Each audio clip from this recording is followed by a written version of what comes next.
Bienvenidas y bienvenidos, gracias por estar en este programa y gracias a Bernardo Barranco, experto en tema de religiones, sociólogo de las religiones y director del Centro de Estudios Religiosos, entre otras cosas, que está aquí en este estudio para conversar.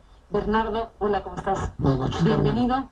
Bueno, hemos titulado este programa Quo Vadis Francisco porque estamos observando, como el mundo entero me parece, lo que está sucediendo en el Vaticano con este nuevo pontificado de Francisco, que está tocando temas y situaciones tabú para la Iglesia, o lo que se ha creído tabú hasta la Iglesia en estos momentos. Ha anunciado incluso cambios en la curia romana, ha emitido opiniones críticas y muy críticas sobre la curia romana. Acaba de dar una entrevista en el periódico italiano La República, muy reveladora. Ha dado entrevistas, por ejemplo, a la revista de los jesuitas, también muy interesante, sobre lo que piensa y lo que uno espera haga precisamente sobre los grandes temas del mundo moderno y la Iglesia Católica, con un pontificado como el de Francisco. ¿A dónde va Francisco? Que hoy, por cierto, emitió un mensaje muy dolido con la tragedia de Lampedusa en Italia, este lugar que es emblemático por ser receptor de migrantes y de gente que está buscando otros horizontes. El primer discurso de Francisco, precisamente emitido en esa homilía de Lampedusa, estos meses después nos confirma que efectivamente ahí había mucho de razón. ¿A dónde va Francisco, Bernardo Barranco? ¿Qué estás viendo? Mira, por un lado hay una gran sorpresa, es decir, es un papa que ha venido sorprendiéndonos gradualmente. Yo recuerdo aquí en esta misma mesa teníamos muchas reservas sobre Francisco. Sin embargo, había autores como Leonardo Boff, que lo entrevistaste, que estaba muy entusiasmado. Hans Kuhn, también un gran crítico del Vaticano, muy entusiasmado, y pareciera ser que está siguiendo esa línea que estos autores planteaban. Es decir, es un papa que ha pasado de los gestos de humildad, que los ha vivido, a los discursos, a las palabras, y ahora está pasando a los hechos. Es un papa que probablemente no esté planteando una revolución doctrinal, pero sí está planteando una revolución en la pastoralidad de la Iglesia. Es decir, está buscando la conversión pastoral de la Iglesia. ¿Qué significa esto? Pues una Iglesia y unos pastores mucho más cercanos a la gente, más abiertos, más preocupados por la fe. Les dijo en Brasil: salgan, los quiero ver en la periferia, no quiero que tengan esta actitud de príncipes. Y otro aspecto muy importante es, ya declaró la guerra a la curia conservadora vaticana. Es una guerra, incluso habló, fíjate, ante la gendarmería, les dijo: el diablo quiere hacer la guerra al interior del Vaticano. No con armas, sino con chismes, con rumores, con golpeteos. A la gendarmería, es muy interesante. Y dice: cuiden, no quiero que ustedes cuiden no solamente las puertas del Vaticano, sino las puertas de los corazones de los que estamos acá dentro. Entonces, muy interesante porque, como tú lo has señalado, lo que cuestiona es una iglesia muy autorreferencial. Lo que dice un vaticanocentrismo, ¿no? Es verse adentro, una psicología de príncipes, un servirse en lugar de servir.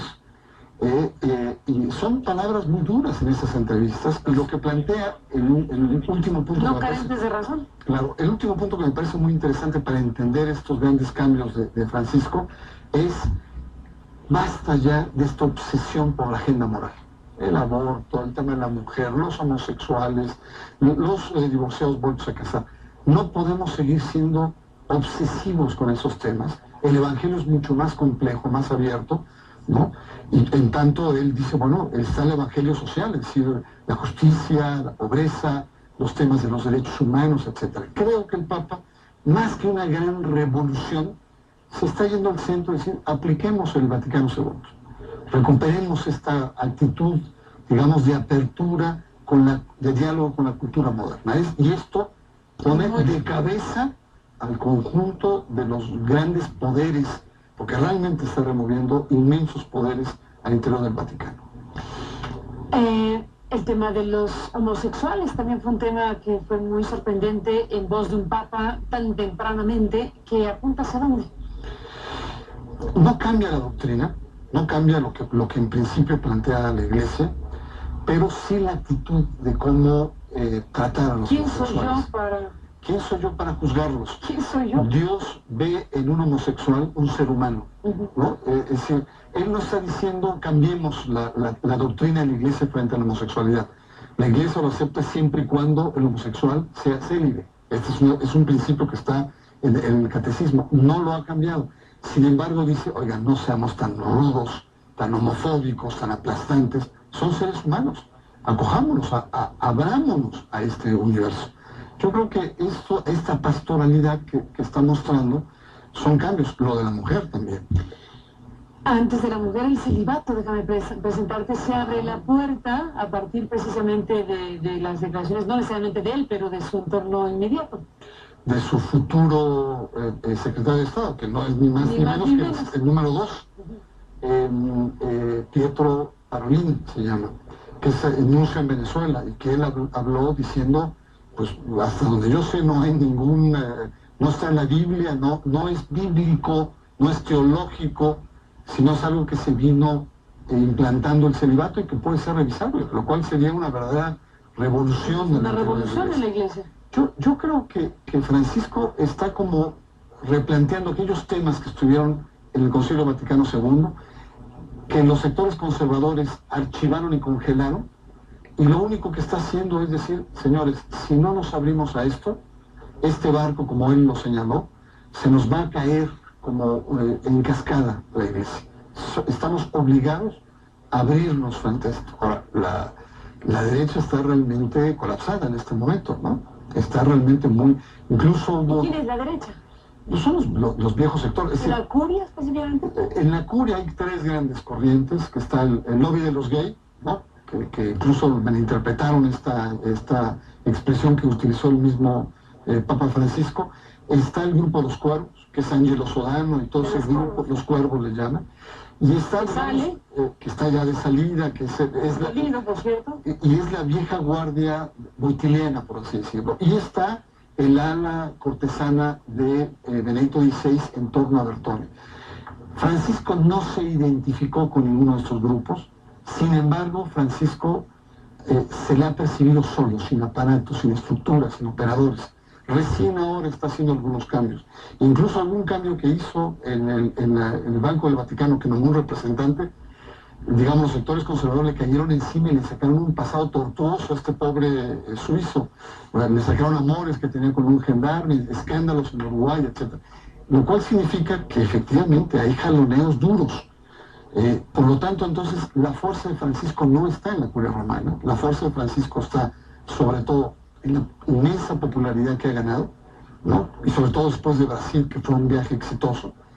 Y en los sectores, hay sectores muy importantes de los cardenales que afuera le están apoyando para esta reforma a la curia. Entonces, es muy curioso, recién está construyendo una estructura propia, tiene a todas las estructuras anteriores las tiene encima, preocupadas, y tiene sectores, sobre todo cardenalicios, y sobre todo el episcopado alemán, francés, y el episcopado norteamericano que le apoyan, y sobre todo su inmensa popularidad, que esto es muy interesante, digamos, ha calado bien, es una persona que es aceptable como una persona honesta, sincera, evangélica, etc. Bernardo Barranco, déjame hacer un alto en la conversación para hacer un corte y regresamos precisamente en esta revisión, en este análisis sobre estos primeros momentos de un pontificado que, bueno, pues está dando muestras de que va a mover cosas importantes, que está moviendo cosas importantes, que está tocando asuntos de gran relevancia para la Iglesia y para las sociedades. Y bueno, pues después de la pausa retomamos el hilo, volvemos con Bernardo Barranco. Bernardo Barranco, seguimos en la conversación ahora al aire, seguimos platicando en el corte sobre Francisco y sobre sus pasos hacia estos temas que desde luego son fundamentales dentro de la Iglesia Católica y que colocan por primera vez en no sé cuántos años, pero tú lo podrás identificar, nuevamente en la conexión de los grandes temas de la humanidad en la modernidad, digámoslo así, y ya hablamos de varios ángulos que tienen que ver con los gestos primero, las palabras dijiste, y luego los hechos.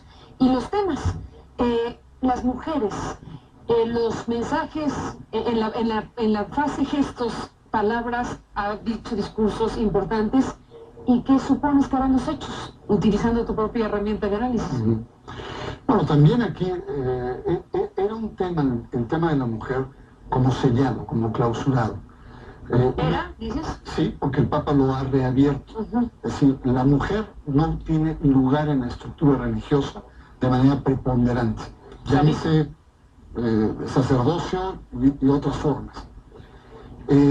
Sin embargo, el Papa, en su actitud, lo que ha planteado es una apertura y está llamando a construir una teología de la mujer profunda. Algunas feministas se sintieron medio ofendidas diciendo, pues llevamos 40 años reflexionando el tema de la mujer, pero el Papa ha vuelto frente al tema.